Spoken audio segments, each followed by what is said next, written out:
ओम शांति। आज की तारीख है 19/11/2022। आज के बाबा की मुरली के मधुर महावाक्य हैं। मीठे बच्चे पतित पावन बाप आए हैं, पावन बनाकर पावन दुनिया का वर्षा देने। पावन बनने वालों को ही सद्गति प्राप्त होगी। प्रश्न है आज की मुरली से, भोगी जीवन योगी जीवन में परिवर्तन होने का मुख्य आधार क्या है? उत्तर, निश्चय। जब तक बाबा पे निश्चय नहीं हो कि हमको पढ़ाने वाला स्वयं बेहद का बाप है, तब तक ना तो योग लगेगा, ना ही पढ़ाई को पढ़ सकेंगे। भोगी के भोगी रह जाएंगे। कई बच्चे क्लास में आते हैं लेकिन पढ़ाने वाले में निश्चय नहीं। समझते हैं कोई शक्ति है लेकिन निराकार शिव बाबा पढ़ाते हैं, ये कैसे हो सकता है? ये तो नई बात है। ऐसे पत्थर बुद्धि बच्चे परिवर्तन नहीं हो सकते। जो संशय करते रहते हैं ना, बार बार संशय करते हैं, शिव बाबा कैसे आ सकता है, शिव बाबा कैसे पढ़ा सकता है, तो बाबा कहते हैं ऐसे संशय करने वाले, ऐसे पत्थर बुद्धि बच्चे कभी भी परिवर्तित नहीं हो सकते। गीत है आज की मुरली से, ओम नमः शिवाय। ओम शांति। बच्चे ये तो समझ गए हैं कि शिव बाबा हमको समझाते हैं। घड़ी घड़ी तो नहीं कहेंगे बाबा भगवानुवाच। ये तो कायदा नहीं कि घड़ी घड़ी अपनी महिमा करनी है। शिव बाबा जो सबका बाप है, वह हम बच्चों को बैठ समझाते हैं। भविष्य 21 जन्मों के लिए अटल अखंड दैवी स्वराज्य प्राप्त कराते हैं। जैसे स्कूल अथवा कॉलेज में बच्चे जानते हैं कि टीचर हमें आप समान बैरिस्टर बना रहे हैं। जब किसी स्कूल में या कॉलेज में बच्चा जाता है तो क्या समझते हैं कि टीचर हमें जैसे बैरिस्टर बना रहे हैं। इनकी कोई एक एम ऑब्जेक्ट होती है, माना कोई लक्ष्य होता है, कोई उद्देश्य होता है कि इस पढ़ाई को पढ़कर हम डॉक्टर बनेंगे, इसको पढ़कर हम इंजीनियर बनेंगे, तो एक एम ऑब्जेक्ट होता है। बाकी सत्संगों में जो जाते हैं वेद शास्त्र आदि सुनने के लिए, उससे तो कुछ भी मिलता नहीं। इसीलिए टीचर भी अच्छे होते, टीचर बाबा कहते हैं फिर अच्छे होते हैं जो शरीर निर्वाह कोई तो कम से कम विद्या सिखाते हैं जिससे आजीविका होती है। बाकी सब तो जैसे दुर्गति करते रहते हैं। कितने साधु सन्यासी हैं, कथाएं सुनाते रहते हैं, तो बाबा कहते हैं बाकी सब तो दुर्गति करते हैं। बच्चे शादी न करना चाहें तो बाप कहेगा कि वर्षा भी नहीं मिलेगा। बाबा कहते हैं बच्चे शादी ना करना चाहें तो बाप कहेगा कि वर्षा नहीं मिलेगा। चाहे तो जहाँ वहाँ चले जाओ, यहाँ तो बाप अमृत भी पिलाते हैं और वर्षा भी देते हैं। कहते हैं पवित्र बनो तो पवित्र दुनिया के मालिक बनोगे। लौकिक में क्या कहते हैं पिता कि अगर शादी नहीं करोगे तो वर्षा भी नहीं मिलेगा, माना अपना धन संपत्ति कोई नहीं मिलेगी। तो बाबा कहते हैं जैसे दुर्गति को प्राप्त कराते हो, यहाँ पर शिव बाबा कहते हैं ये ज्ञान का अमृत पिलाते हैं और हम सब बच्चों को 21 जन्मों का वर्षा भी देते हैं। बाबा की तो पहली शिक्षा है कि पवित्र बनो तभी जब तुम इस वक्त इस समय संगम के समय पे एक जन्म बाबा के लिए पवित्र बनोगे, तब ही तुम पवित्र दुनिया के मालिक बनेंगे। तो कितना फर्क है हद के बाप में और बेहद के बाप में। वह रात में ले जाते हैं और ये दिन में ले जाते हैं। शिव बाबा जैसे उजाले में रोशनी में ले जाते हैं और हद के बाप माना शरीर के पिता बाबा कहते हैं क्या करते हैं, अंधेरे में ले जाते हैं, माना अंधकार में धकेल देते हैं। तो ये है ही पतित पावन। शिव बाबा है पतित पावन, कहते भी हैं सदगति दाता एक है, जो आकर सबकी सदगति करते हैं। फिर दुर्गति किसने की ये नहीं जानते।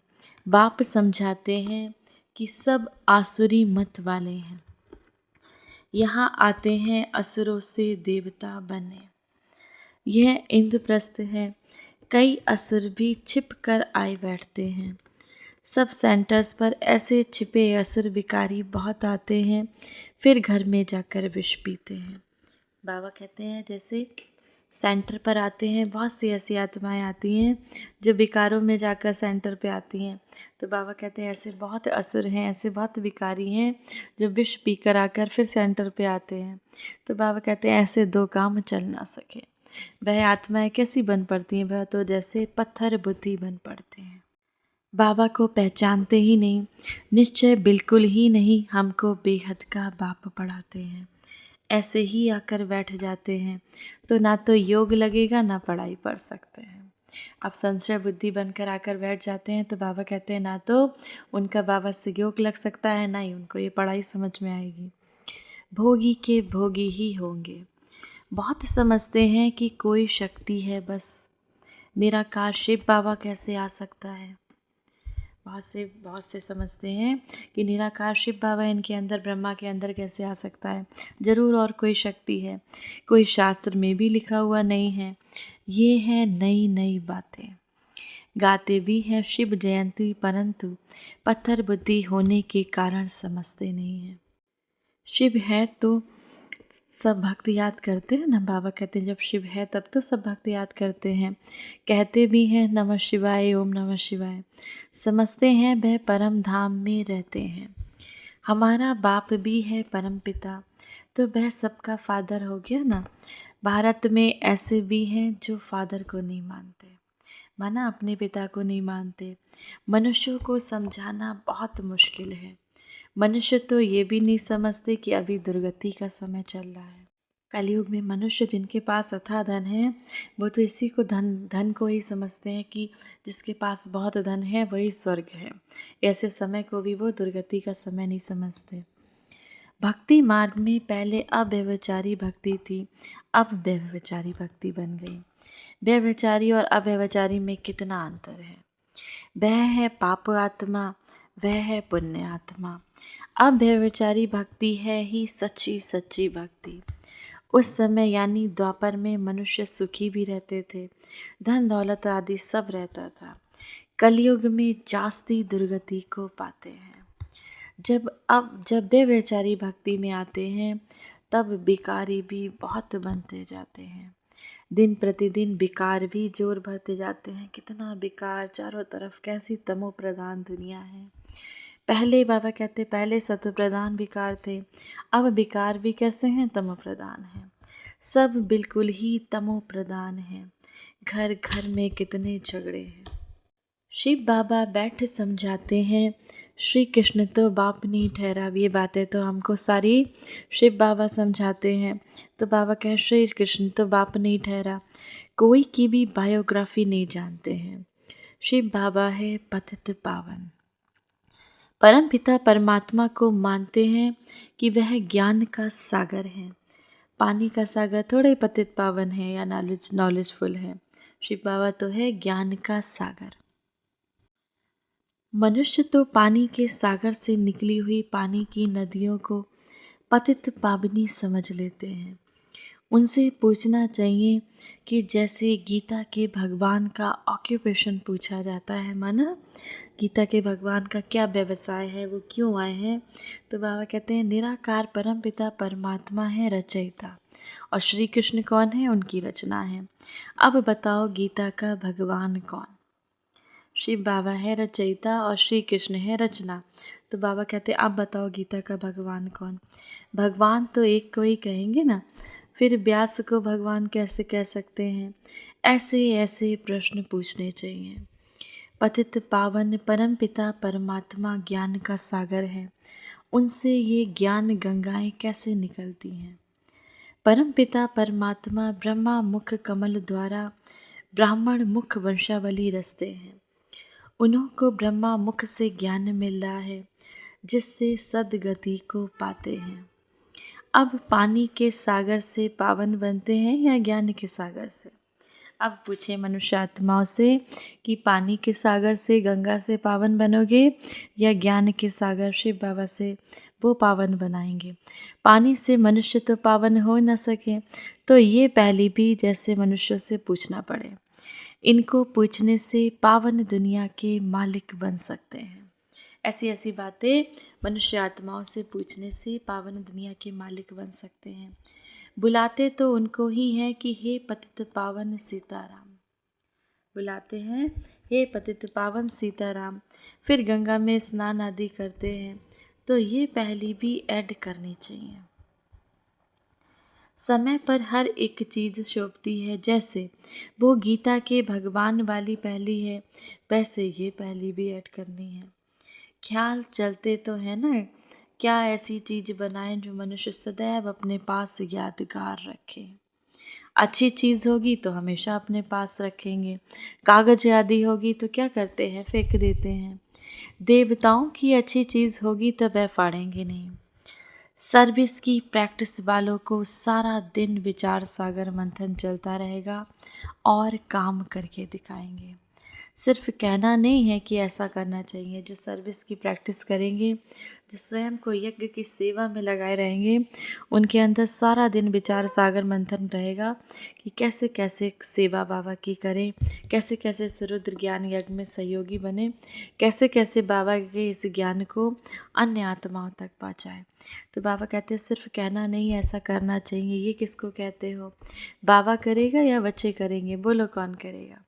तो बाप तो डायरेक्शन देते हैं, अब शिव बाबा तो सारा डायरेक्शन देते। करना किसको है? करना तो बच्चों को है। ऐसे अच्छे चित्र कैलेंडर छपवाओ। त्रिमूर्ति शिव के कैलेंडर निकलने चाहिए। त्रिमूर्ति शिव जयंती कहना राइट है, सिर्फ शिव जयंती कहना गलत हो जाएगा। तो बाबा कहते हैं त्रिमूर्ति शिव जयंती कहना बिल्कुल सही है। एक बच्चे की दिल है त्रिमूर्ति शिव जयंती का कैलेंडर बनाए सो भी रंगीन। त्रिमूर्ति से समझानी अच्छी मिलती है। त्रिमूर्ति होती है ना, ब्रह्मा विष्णु शंकर, जिसमें ब्रह्मा विष्णु शंकर और ऊपर में शिव बाबा का चित्र दिया होता है। तो बाबा कहते हैं त्रिमूर्ति से अच्छी समझानी दे सकते हैं। तो बाबा कहते हैं उसके कैलेंडर छपवाइए। ब्रह्मा द्वारा बाबा लॉकेट भी इसलिए बनवाते हैं कि उनसे भी अच्छा समझा सकते हैं। ब्रह्मा द्वारा शिव बाबा सदगति कर रहे हैं, तो जो मेहनत करता है वही विष्णुपुरी का मालिक बनता है। बाकी जो ज्ञान नहीं लेते उनका विनाश हो जाता है। वह सजाएं भी खाते हैं, पद भी नहीं पाते। भगत भगवान को याद करते हैं, परंतु जब भगवान आते हैं तब कितने थोड़े उनको पहचान कर उनके बनते हैं। कोटों में कोई उनके बनते हैं। जो मुक्ति के लिए पुरुषार्थ करते हैं वह पद अच्छा पा नहीं सकेंगे। बाबा कहते हैं जो सिर्फ मुक्ति के लिए पुरुषार्थ करते हैं उनको अच्छा पद कैसे मिलेगा। हमको पुरुषार्थ क्या करना है? बाबा को याद करने का और अपने विकर्म विनाश करने का। विकर्म विनाश नहीं होंगे, इसीलिए साक्षात्कार कराया था। धर्म स्थापक भी आते हैं दृष्टि लेने। याद करते करते विकर्म विनाश करते जाएं तो पद ऊंचा पा सकते हैं। तो बाबा कहते हैं जितना बाबा की याद में रहेंगे, जितना बाबा को याद करेंगे, उतना विकर्म विनाश होएंगे, उतना ही उच्च पद जीवन मुक्ति, उच्च पद जीवन मुक्ति में माना सतयुग में प्राप्त कर सकते हैं। और धर्म वाले भी आएंगे, सो भी पिछाड़ी में जो बड़े होंगे। ऐसे नहीं कि अभी का पोप आएगा, ना ना, पहले नंबर का पोप जो अंतिम जन्म में है वह आएगा। हिसाब है बड़ा भारी। अब ये है कुंभ का मेला, ये सब भक्ति मार्ग की सामग्री है। जब दुर्गति को पाने का पूरा ग्रहण लग जाता है तब बाप आकर 16 कला संपूर्ण बनाते हैं। बाबा कहते हैं ग्रहण को स्वदर्शन चक्र से निकाला जाता है। ये जो अपने गोले का चित्र है ना, हमारे में गोले का चित्र है, बाबा कहते हैं ये जो गोले का चित्र है उसमें नीचे में लिखना चाहिए ये है स्वदर्शन चक्र। ये बहुत अच्छी चीज़ है, ये ईश्वरीय कोट ऑफ आर्म्स है। ये तो ईश्वरीय बातें हैं। स्लाइड्स जो बना रहे हैं उनके लिए भी बाबा समझानी देते हैं। जैसे जो स्लाइड्स वगैरह बनाकर भी समझाते हैं तो बाबा उनको भी अच्छी अच्छी समझानी देते हैं। बाबा युक्तियाँ बताते हैं कि कैसे कैसे सर्विस करके आप अन्य आत्माओं को बाबा का ज्ञान दे सकते हैं। अगर समझो वो मुरली ना सुने, डायरेक्शन अमल में ना ला सके। मुरली तो रोज़ पढ़नी चाहिए। बाबा कहते हैं अगर मुरली ना समझे, डायरेक्शन भी ना ला सके, तो बाबा कहते हैं उनको समझानी है। मुरली तो रोज़ पढ़नी चाहिए। सर्विस में जो हैं उनको एक्ट में आना चाहिए। त्रिमूर्ति का भी स्लाइड्स बनाते हैं, उसमें अक्षर बहुत अच्छे हैं। स्थापना और विनाश 2 गोले भी बनाने चाहिए। ये नरक का है, ये स्वर्ग का है। स्थापना एक तरफ तो स्थापना हो रही है, किसकी स्थापना? स्वर्ग की स्थापना, सतयुग की स्थापना। दूसरी ओर कलयुग का विनाश। बाबा कहते हैं ऐसे ऐसे चित्र बनाए, तो बाबा कहते हैं 2 गोले बनाए। एक तो ये नरक का है, 2 गोले भी चाहिए उसके लिए, एक नरक का और एक स्वर्ग का। तो कलयुग नरक का और सतयुग स्वर्ग का गोला बनाए, ऐसे करके उसमें दिखाएं। ये आज का भारत है और ये कल का भारत। बाप सेकंड में जीवन मुक्ति देने वाला बैठा है। बाबा को पहचाना, निश्चय हुआ बस। जीवन मुक्ति पाने का पुरुषार्थ चल पड़ता है। जन्म तो लिया है ना, बाबा कहते जीवन मुक्ति पाने का जैसे पुरुषार्थ चल पड़ता है। बाप से पूरा वर्षा लेना है, फिर विकार की मांग नहीं कर सकते। बाबा से पूरा वर्षा लेना है, बाबा कहते हैं फिर विकारी बन नहीं सकते, फिर विकारों में जा नहीं सकते। बाप कहते हैं भ्रष्टाचारी को वर्षा मिल न सके। प्रैक्टिकल में इनका ब्रह्मा का मिसाल देखा है ना, ब्रह्मा बाबा का बाबा कहते हैं प्रैक्टिकल में मिसाल देखा है। ऐसे बहुत मुश्किल निकलते हैं। अपनी इज्जत आदि भी बहुत देखते हैं। क्रिएटर बाप है, सबको उनकी आज्ञा पर चलना होता है। बहुत से ऐसे हैं, बाबा कहते हैं अपनी इज्जत आदि देखते हैं कि हम कैसे इस यज्ञ में आगे बढ़ें, कैसे हम बहुत से धनवान व्यक्ति हैं, वो इसी में नहीं आते क्योंकि उनको अपने धन का नशा रहता है। तो बाबा कहे वो अपनी इज्जत आदि बहुत देखते हैं। क्रिएटर बाप है, क्रिएटर माना रचिता बाप है, सबको उनकी आज्ञा पर चलना है। तुम भी श्रीमत पर नहीं चलते तो पद भ्रष्ट हो जाता है। बाप कहते हैं इस ज्ञान मार्ग में नष्टो मोह अच्छा चाहिए, माना नष्टो मोह, किसी से मोह ना हो। बाबा की आज्ञा मिली हुई है, जो बच्चे आज्ञाकारी नहीं वह कपूत ठहरे, वह बच्चा नहीं। पवित्रता की आज्ञा तो अच्छी है ना, राजयोग तो बाप अभी सिखलाते हैं। बाबा की सबसे बड़ी आज्ञा कौन सी है? पवित्रता की आज्ञा। हम सब ब्राह्मण बच्चों के लिए पहली बाबा की आज्ञा है पवित्र बनो, योगी बनो। तो बाबा कहते हैं पवित्रता की आज्ञा अच्छी है ना। राजयोग तो बाबा अभी सिखलाते हैं। मनुष्य तो, दुनिया वाले तो इस बात को समझते नहीं, बच्चों में भी नंबरवार पुरुषार्थ अनुसार समझते हैं। जो बाबा की मुरली को मनन चिंतन करते हैं, ज्ञान चिंतन करते हैं, तो बाबा कहते हैं बच्चों में भी ये जो गुह्य रहस्य हैं, ये जो सर्विस की बातें बाबा समझाते हैं, तो बाबा कहते हैं नंबरवार पुरुषार्थ अनुसार समझते हैं। बाप इतना डायरेक्शन देते हैं, कोई बच्चे मुश्किल करके दिखाते हैं। बाप कहते हैं त्रिमूर्ति का कैलेंडर बनाना है, सारा मदार है त्रिमूर्ति शिव के चित्र पर। लिखा हुआ है ब्रह्मा द्वारा स्थापना, जरूर शिव बाबा स्वर्ग की स्थापना करेंगे ना। कलयुग आसुरी राज्य का विनाश होगा। आसुरी राज्य में कितने ढेर हैं, दैवी राज्य में कितने थोड़े हैं। लिखा हुआ भी है कि अनेक धर्मों का विनाश, एक सत्य धर्म की स्थापना। बाप कहते हैं मैं कितना श्रृंगारता हूँ फिर भी सुधरते नहीं। बाबा कहते हैं लिखा है कि अनेक धर्मों का विनाश। इस कलयुग में इस समय कितने धर्म हैं, यानी कि रोज कितने धर्म निकलते हैं और रोज कितने धर्म में सब, और सब आत्माएं अपने अपने धर्मों में बटी हुई हैं। तो वो कहते हैं हमारा धर्म ये है, हमारा धर्म ये है। तो बाबा कहते हैं बाबा क्यों आया? बाबा एक सत्य धर्म की स्थापना करने आया है। बाप कहते हैं मैं बच्चों को कितना श्रृंगारता हूँ। बाबा हमारा श्रृंगार कैसे करते हैं? इन ज्ञान रत्नों द्वारा, मुरली के द्वारा जो हमको समझानी देते हैं, तो बाबा हमारा श्रृंगारते हैं। फिर भी बाबा कहते हैं बच्चे सुधरते नहीं, उल्टा सुल्टा बोलते रहते हैं। यहाँ बाबा कहते हैं देह सहित जो कुछ है सब कुछ भूल माम एकम याद करो। अपनी देह में भी न फंसो, किसी की देह में फंसने से गिर पड़ते हैं। जैसे मम्मा की देह से प्यार था तो मम्मा के जाने के बाद कितने मर गए, क्योंकि नाम रूप में फंसे हुए थे। अब मम्मा उसकी देह से बहुत बच्चों को प्यार था, मम्मा तो माँ की तरह हर बच्चे की पालना करती थी। तो बाबा के मम्मा के जाने के बाद कितने बच्चे उनको याद करते करते मर गए, क्योंकि बाबा कहते हैं उनकी आत्मा में नहीं, उनके देह रूप में, नाम रूप में फंसे थे। बाप कहते हैं देही अभिमानी मत, देह अभिमान मत बनो, देह के अभिमान में मत आओ, आत्मा देखो, अपने को आत्मा देखो और दूसरे को आत्मा देखो, एक माम एकम याद करो। बाबा बार बार कहते हैं इन ब्रह्मा बाबा को भी नहीं देखो, सिर्फ किसको याद करना है, बाबा की हर मुरली में समझानी है, उस निराकार परमात्मा शिव बाबा को याद करना है। तुम इस ब्रह्मा के शरीर को भी याद नहीं करो, शरीर को याद करने से पूरा ज्ञान उठा नहीं सकते। देही अभिमानी बनने में बहुत मेहनत है।